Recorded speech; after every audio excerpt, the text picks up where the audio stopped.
स्वामीनारायण हरे, स्वामीनारायण हरे। वचनामृत श्री कार्याणी प्रकरण का 9वां। भक्तों से मलिन रीस।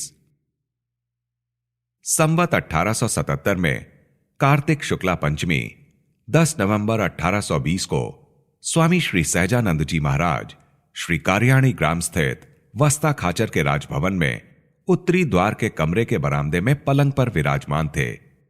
वे श्वेत वस्त्र धारण किए थे। उनके समक्ष सभा में मुनिगण तथा स्थान स्थान से आए हरि भक्त बैठे हुए थे।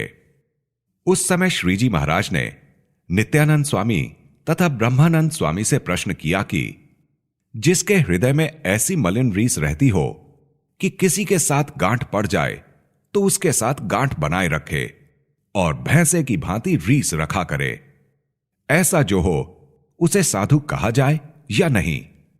तब दोनों मुनि बोले कि जो ऐसा हो उसे साधु नहीं कहा जाना चाहिए।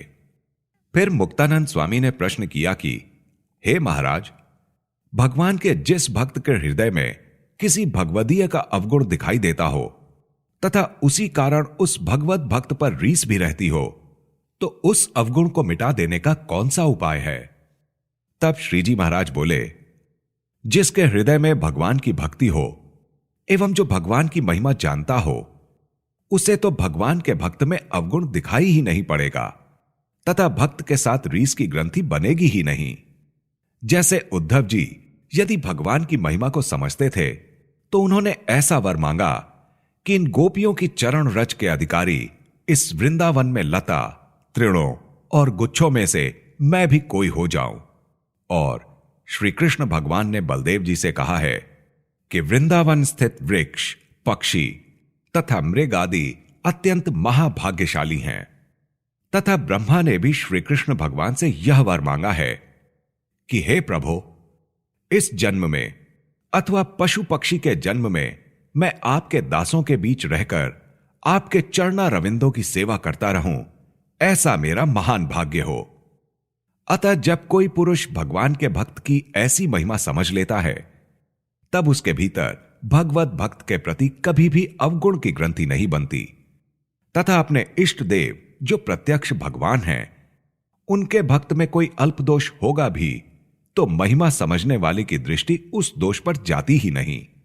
और जो भगवान की महिमा को जानता हो, वह तो भगवान के संबंध को प्राप्त हुए पशु पक्षियों तथा वृक्ष लता आदि तक को भी जब देवतुल्य माने, तब जो मनुष्य हो और भगवान की भक्ति करता हो तथा व्रत नियम का पालन करता हो एवं भगवान का वह नाम स्मरण करता हो, उसको तो देव सदृश ही मानेगा तथा उसमें कोई दोष नहीं देखेगा।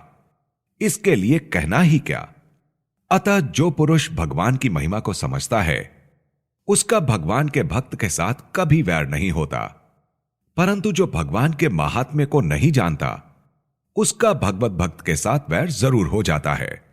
अतः जो पुरुष भगवान के तथा भगवान के भक्त के महात्म्य को नहीं जानता हो, तो उसे सत्संगी होते हुए भी आधा विमुख समझना चाहिए तथा भगवान एवं भगवान के भक्त की महिमा जो समझता है, उसी को पूर्ण सत्संगी मानना चाहिए। इति वचनामृतम। इस प्रकार से श्री कार्याणी प्रकरण का 9वां वचनामृत पूर्ण हुआ।